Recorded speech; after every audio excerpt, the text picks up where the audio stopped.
Everything which is a material entity is a composite configuration. And as we discussed, a composite configuration is dependent upon its constituent parts. If something is dependent upon its constituent parts to exist, it must be dependent. And if it's dependent, it can't be necessary. Imagine giving down to someone like this. Yeah, to a layman. Imagine speak to a layman like this. And Allah, remember, my brothers and sisters, Speaker's Corner videos are being watched by who? Majority of times, awam, layman.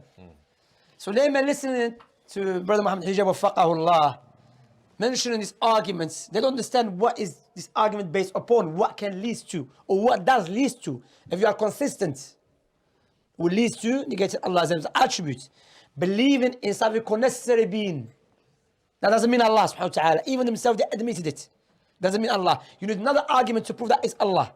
You see. But if you try to use the other argument to prove Allah's name's attribute, the same argument which your argument is based upon can be utilized against you.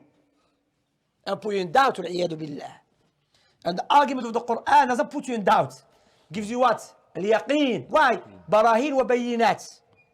Bayinat means self-evident. Self-evident. Bayina. If I say Shamsi is speaking, don't tell me what is the proof.